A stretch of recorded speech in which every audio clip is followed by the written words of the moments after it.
Hi everyone, this is Steve Berkowitz. This is a video of the mechanicals of the building that I wanted everyone to see. Normally we don't see beyond our individual units, but these areas are actually what help the building run, maintain our water, our heat, our cooling, and it's something that most of us will never see. Of course, we had to come up on a roof for this, and this is a view from our roof, which is just absolutely gorgeous. One of the reasons we live in Colorado. First item we're going to look at, these are the cooling towers. Replacement for the cooling towers begins at $250,000. We're maintaining these on a regular schedule. This is one of two elevator rooms. These control the two main elevators in our main lobby. These are scheduled to be replaced over the next 12 to 18 months. Then we move on to the mechanical room, which is basically the heartbeat of the building. In this room, you'll see one of two big green boxes, which are the boilers for the room.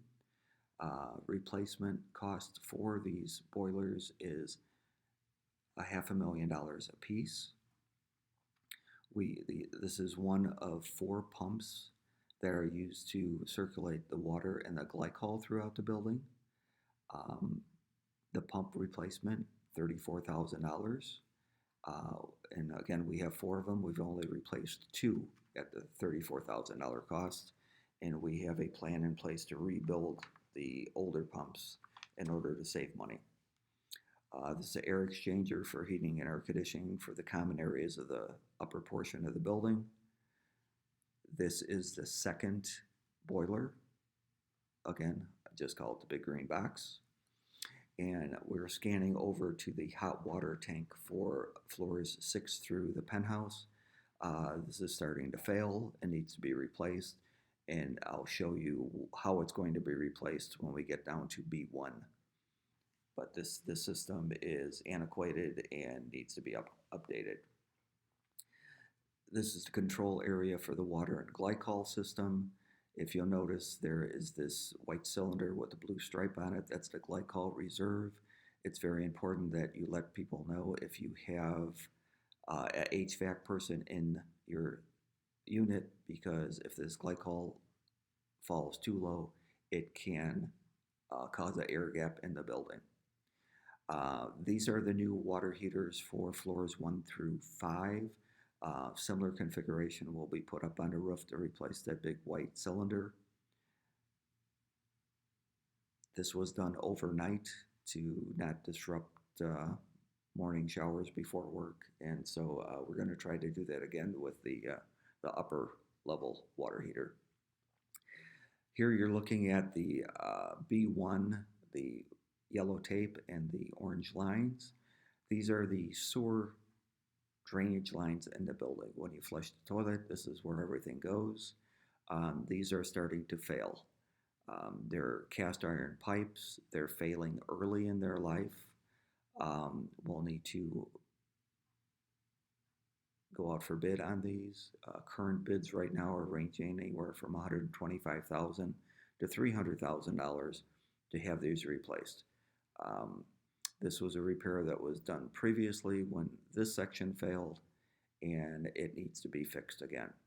The red cylinder is the diesel fuel for our backup generator. This is one of the storage areas in a building, and thanks to John and Kiki, it is much, much cleaner than it was in the previous 10 years. There was just items in here that were just combustible and needed to be replaced. We go to the fire pump room, which is also the main shutoff for it. The Denver Fire Department visits us once a year to make sure this is all functioning properly, to make sure we don't have any issues and there's no corrosion on the pipes. When there is corrosion on the pipes, which you'll see shortly, these areas need to be replaced. Most of them happen at joints and connections and elbows and valves. What you're looking at right now is a valve that is leaking. We do have the replacement product for it in in the dock area. This will be replaced in the next couple weeks. And thank God Kiki and John found this leak and were able to cover up the communications room on the floor below it, which you'll see in a second. Uh, we're now in B2, and now we're going to the communications room. The plastic on here is protection that John put up to keep us from losing telecommunications in a building. This is your phone lines, your internet lines, and everything underneath the plastic is controlling the locks on the front doors, key fobs, the garage door openers. Um, that would have been a major disaster if that area would have gotten wet, and John and Kiki didn't recognize this. Big gray panels are the main electrical source coming in from Excel Energy. This should last the life of the building. This is our backup generator, which controls the elevators and emergency lighting. This will kick on in an event of a power failure. We just had $7,000 worth of maintenance work to keep this thing humming along. Replacement for the generator, it'd be in excess of $500,000. We're on B3 right now. These are your main sand and oil pits, and also the well to pump uh, water out into Cherry Creek. Water is pumped through the pipes underground, comes up to these pipes, which these are the check valves. Check valves will allow the water to be pumped out, but then will shut off and stop the water from backflowing. There are several wells throughout the building, which you're looking at right now. We've had to put submersible pumps into them to help with the water issue that we're having in the building. And this is all being addressed by the facilities committee that we're trying to make some corrections here to get everything up and running. This was a short, brief video, but it kind of gives you an idea of everything that we're doing in the building and trying to maintain it. Hopefully this will give you an insight of what's going on. And if you have any questions, please email the board.